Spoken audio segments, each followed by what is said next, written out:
आप सभी साथियों का मेरे YouTube चैनल हिस्टोरिकल जर्नी में स्वागत है। आज हम पढ़ेंगे, यह जानेंगे कि 1876 के आसपास जो भारत में अंग्रेजी शासन था, उसके दौरान प्रोफेसर जॉर्ज कर्निंघम ने प्रथम बार जो खुदाई करवाया था पूरे भारत में, उस खुदाई करवाने के बाद सभी स्थानों का जो रिपोर्ट तैयार करवाया था, पुरातात्विक रिपोर्ट था, उस रिपोर्ट की तरफ हम अध्ययन करना शुरू करेंगे, जिसकी पहली कड़ी में जो पहला भाग का मेरा वीडियो रहेगा, वह इलाहाबाद से संबंधित है। जो इलाहाबाद ज़िला है, वह प्रथम वीडियो मेरे द्वारा बनाया जा रहा है। आप लोगों से निवेदन है, इस वीडियो पर ज़्यादा से ज़्यादा अपना कमिटमेंट ज़रूर दें। तो चलते हैं, शुरू करते हैं वीडियो को। और इसमें जो है हम कुछ जो है ये सारा पुरातात्विक प्रमाण है, जिसका मेरे पास इसका सारा जो गारंटी है वो मेरे पास सुरक्षित है। और इसको बेहिचक जो चीज़ें आप लिखी गई हैं, उसमें कुछ चीज़ें जो है आपको इंगित करके बताया जाएगा। चलिए शुरू करते हैं। ये है इलाहाबाद मंडल। इलाहाबाद मंडल के अंतर्गत आने वाला इलाहाबाद ज़िला जो है 1875-76 में इलाहाबाद ज़िला के नाम से था। तो यहाँ पर हम पढ़ेंगे, इलाहाबाद उत्तर पश्चिम प्रांत और अवध जिले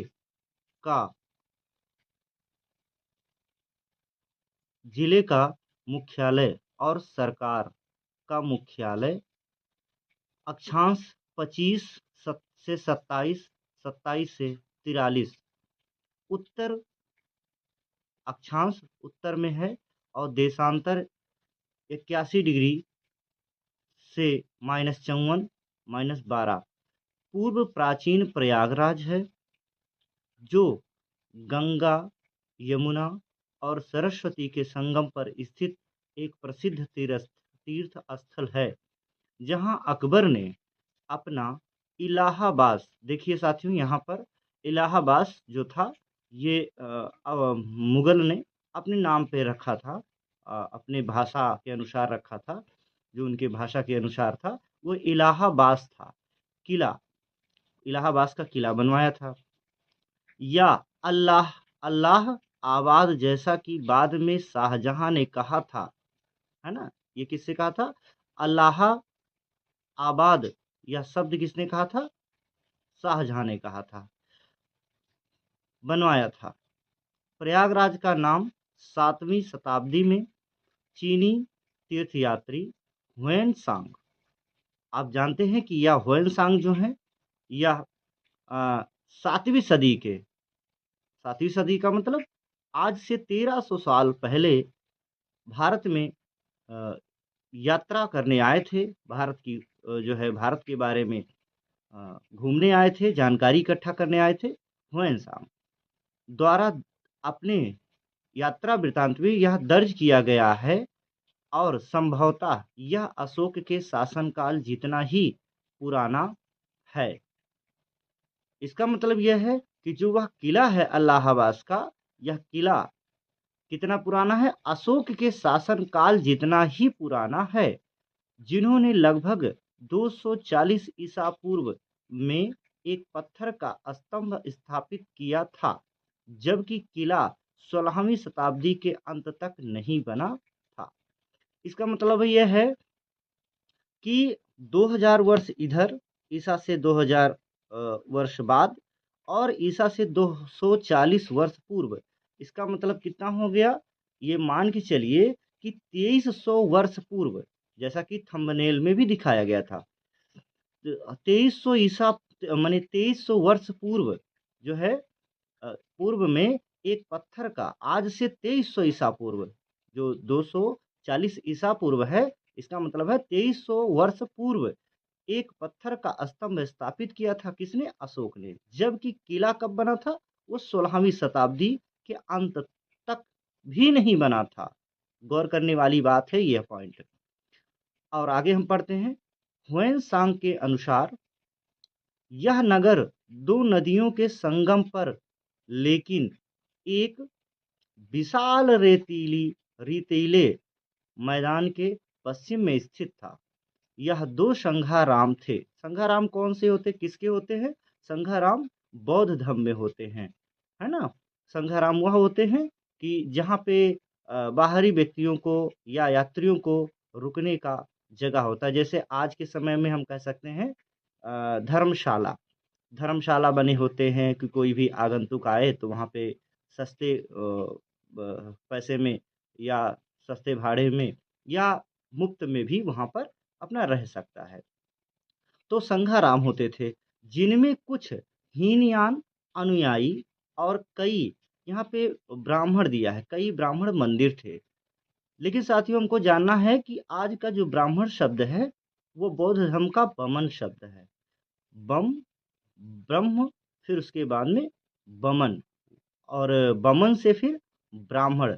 ये ब्राह्मण जो है संस्कृताइजेशन हुआ है, मतलब संस्कृत का जब विकास हुआ है, पहले प्राकृत था, फिर पाली, पाली उससे पनपी, और पाली से फिर क्या हुआ, संस्कृत का निर्माण हुआ। हालांकि कई विद्वान ये भी बताते हैं कि संस्कृत सबसे पुरानी है, लेकिन इसका अभी तक कोई पुरातात्विक सबूत नहीं मिला है। तो यहाँ पे हम देखते हैं कि कई ब्राह्मण मंदिर थे। नगर के दक्षिण पूर्व में एक चंपक वन में, क्या था, नगर के दक्षिण पूर्व में एक चंपक वन था, जहाँ पे अशोक द्वारा निर्मित एक स्तूप था। यहाँ पे देखिए स्तूप का जिक्र आ गया। ये 1875 की रिपोर्ट है साथियों। यहाँ पर देखिए ये स्तूप है, सम्राट अशोक द्वारा निर्मित स्तूप था। हालांकि नींव धस चुकी थी, उसका स्तूप का जो नींव होता है वह धस चुकी थी।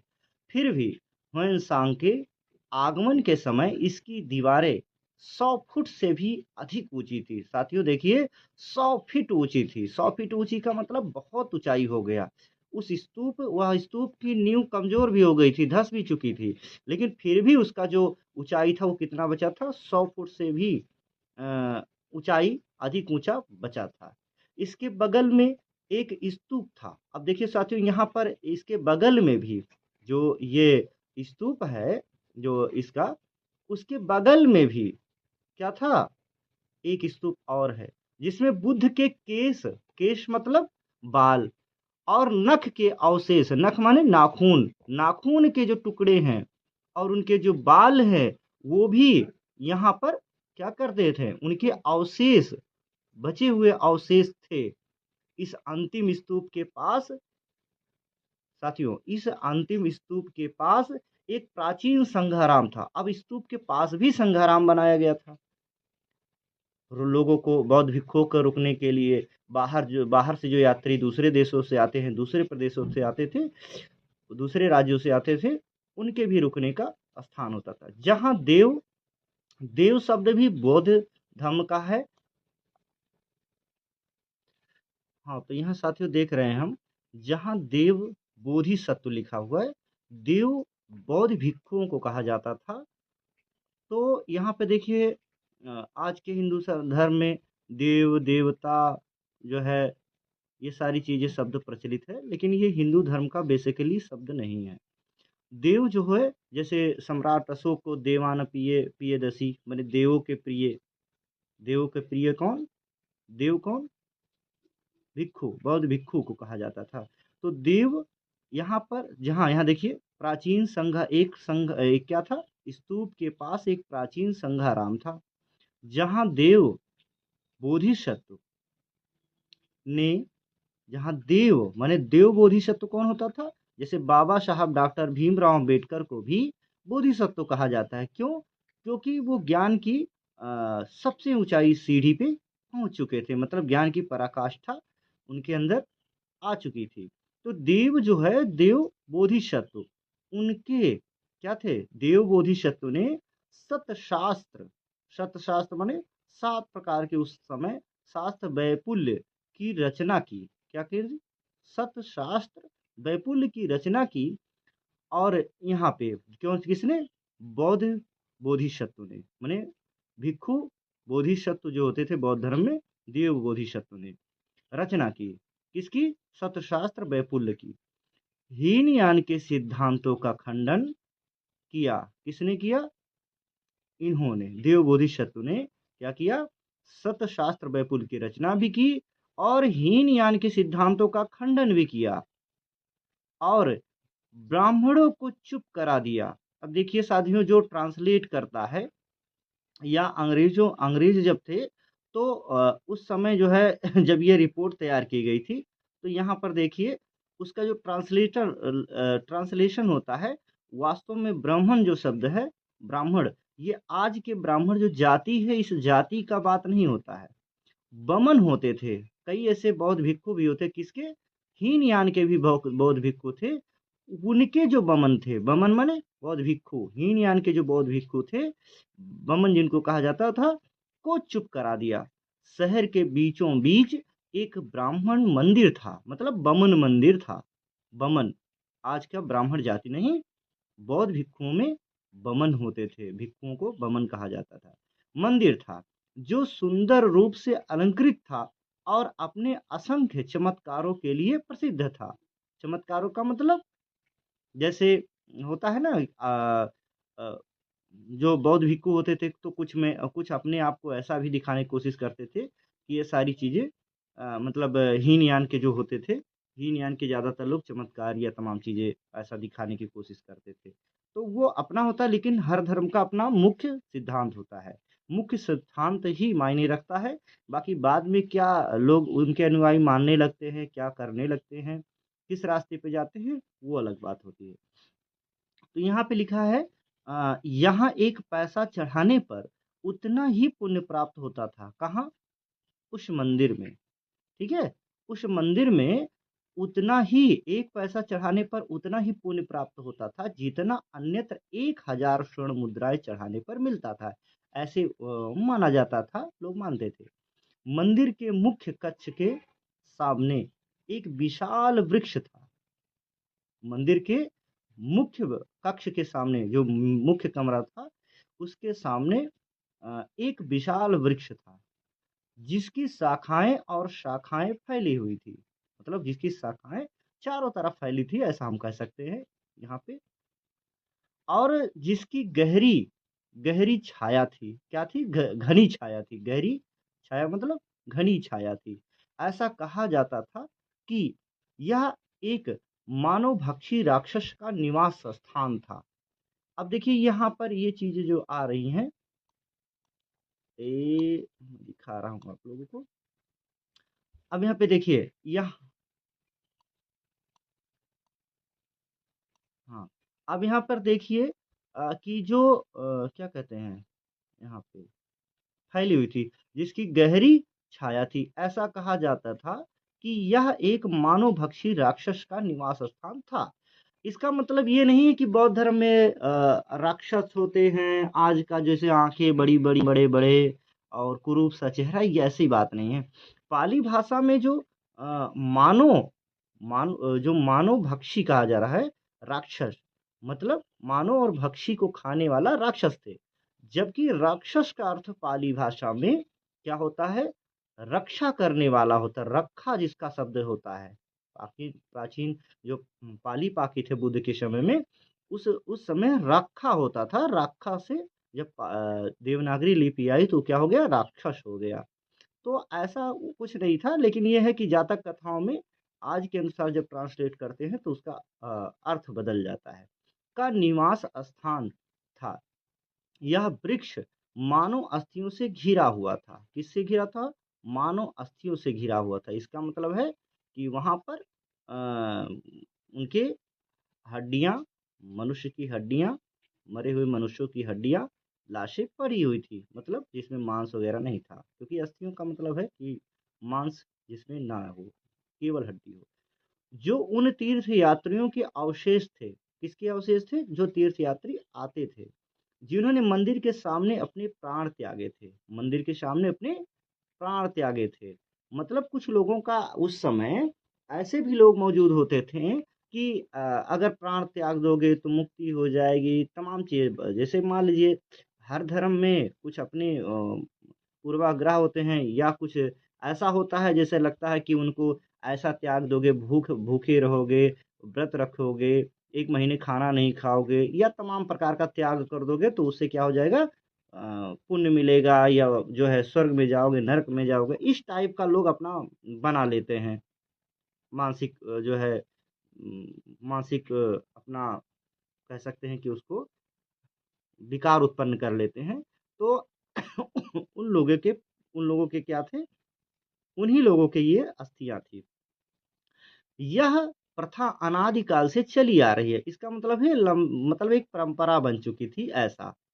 इसमें कोई संदेह नहीं कि चीनी यात्री द्वारा वर्णित प्रसिद्ध वृक्ष, जो चीनी यात्री भैंसांग थे, जब वो आए थे तो वो भी इस वृक्ष का वर्णन करते हैं और कहते हैं कि वर्णित वृक्ष, प्रसिद्ध वृक्ष, सुप्रसिद्ध अक्षय वट है। कौन सा है? अक्षय वट है, या अविनाशी बरगद। वट माने वृक्ष, अक्षय माने बरगद। क्या है? अविनाशी बरगद वृक्ष है, जो आज भी इलाहाबाद में पूजा का एक केंद्र है। अब बताइए, जो भैंसांग ने अपने जो है नोट्स में लिखा था, उसको जब वो क्या प्रोफेसर जॉर्ज कर्निंघम खुदाई करवाते हैं या पता करवाते हैं, सारा चीज खोज होती है, तो तब भी पता चलता कि वह बौद्ध वृक्ष आज भी वह बरगद वृक्ष, अविनाशी बरगद वृक्ष आज भी पूजा का केंद्र बना हुआ है, लोग पूजा पाठ करते रहते हैं। यह वृक्ष अब एक स्तंभ युक्त प्रांगण के, क्या है, यह वृक्ष अब कहाँ पे है? स्तंभ बना हुआ, पिलर बना हुआ है। उस पिलर के आंगन के एक और जमीन के नीचे स्थित है। कहाँ पे नीचे स्थित है? जमीन के नीचे स्थित है, मतलब जमीन पे पड़ा हुआ, जो पहले खुला हुआ प्रतीत होता था। ऐसा लगता है कि जैसे पहले वो खुला हुआ था, लेकिन अब वो जमीन पर है, और संभवतः ह्वेन द्वारा वर्णित मंदिर का अवशेष है। और ये कह रहे हैं प्रोफेसर जॉर्ज जो कर्निंघम थे, वो कह रहे हैं कि उन्होंने लिखा है कि जो ह्वेनसांग ने वर्णित किया, अपने नोट्स में दर्ज किया, आंखों देखा वर्णन वर्णन वही वर्णित मंदिर, वही दर्ज किया गया मंदिर का क्या है? यह अवशेष है, अवशेष है।